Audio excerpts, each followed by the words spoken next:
Hi everyone. So the last few days have been the hardest experience of my life, and while I'd probably rather just never talk about it again and try to forget about it, I know that it's important for probably my own healing, as well as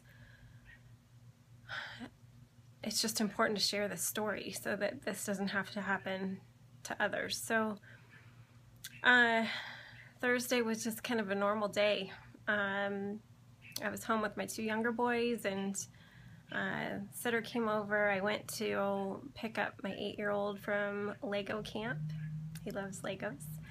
And had promised him we would go swimming after Lego camp. So I had connected with my friend Rachel, and she also has an 8-year-old. So she and her 8-year-old showed up at our friend's house, who have a pool, and we were just enjoying the really hot day and enjoying the coolness of the pool. And there was just one other family there, so the pool was quiet. It was a pretty mellow scene, and you know, my 8-year-old, he's not super confident in the water. He's not a strong swimmer, but he definitely knows how to, doggy paddle, and he is also extremely cautious when he's in the water. So we've been really trying to get him as much exposure as we could over the last month to being in the water and just getting more and more comfortable. And but he's always, I don't know if it's because he's the oldest or if it just is the nature of water for him, but he's just always been really cautious in the water. So he stays really close to me, he stays close to the side, he stays in the shallow end. And so I was sitting on the edge of the shallow end, and he was just playing around in the water. Everything was fine. And then he just, just used his hands and inched his way down to the deep end where my friend was. And she was sitting on the edge, and her daughter was swimming around. And so I stood up and I walked from the shallow end to the deep end, the opposite side of the pool from my friend. And I had my bag there, which is where I grabbed my water, and I saw on my phone that my husband had just called, so I picked up the phone to call him and then looked back out at the pool. So you can imagine it was enough time for me to walk from one end of the pool to the other, grab my water, take a sip, pick up my phone, and call my husband. So maybe 30 seconds, probably not even that. The pool, the ground was really hot, so I actually was walking pretty quickly across the pavement. Turned around and looked out at the pool and didn't see my son, and thought, well, maybe he got out and went to the bathroom and didn't tell me. That's what went through my head. And I'm on the phone with my husband, and then right at that moment, my friend hollers out, "Hey, Danielle, does he usually stay down that long?" And I looked and I saw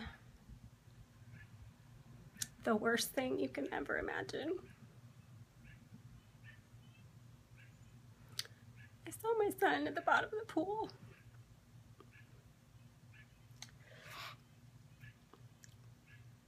My friend jumped in,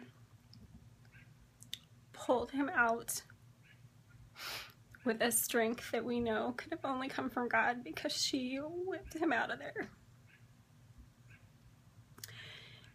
Got him up to the pool deck. He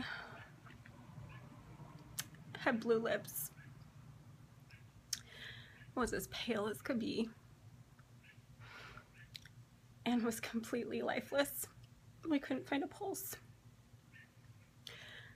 So I started screaming, of course, just kept yelling out his name. And I know CPR. I'm trained in CPR. I get it renewed every 2 years. But I panicked. It was my son. So my friend, fortunately, again, God knew exactly who needed to be there. Fortunately, she's a trained nurse, and she just went right to it. And in talking with her, she was scared. She was so scared, but she went right to it, and she listened to what God had to tell her in those moments.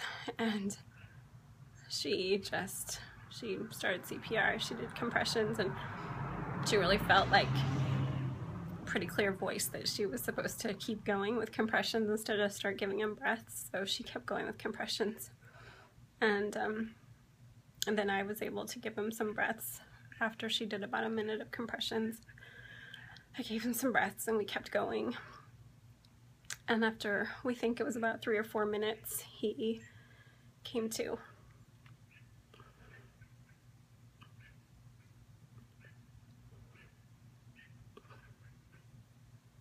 Best moment of my life.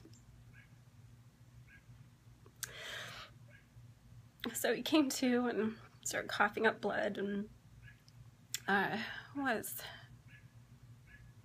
pretty confused, of course. He was saying something, we couldn't understand what he was saying, so of course it went through my mind, oh my gosh, does he have brain damage? But within about a minute, the paramedics arrived, and fortunately, the first person I saw was someone I knew from high school, which was so just a gift in itself too, to have a familiar face to be there to help my son. So anyway, pretty soon after, he regained, he just was himself. He was able to answer questions and speak pretty clearly, and I was so grateful. We spent 2 days in the hospital. They just wanted to make sure everything was okay, and there's something called dry drowning, which actually is a kind of delayed response when you get water in your lungs. You can, your lungs can respond later and fill up with water, and that's happened to a lot of kids where they just drift off in their sleep. So anyway, I'm telling you this because we really have no idea how it happened. All we know, what he's been able to tell us is that his hands just slipped off the edge, and I think what happened probably is he panicked, took a deep breath in, and just went under. But what I need you to know is that it was silent. It was quiet. That pool was quiet. There wasn't a lot going on. So this media thing that we think drownings are loud and crazy and flailing and all of that, that's not what this was at all. It's completely silent. So if me sharing this story can help one person, I just pray that you'll all be more diligent with your children. I hope that I hope that every parent, every citizen, everyone gets some CPR knowledge.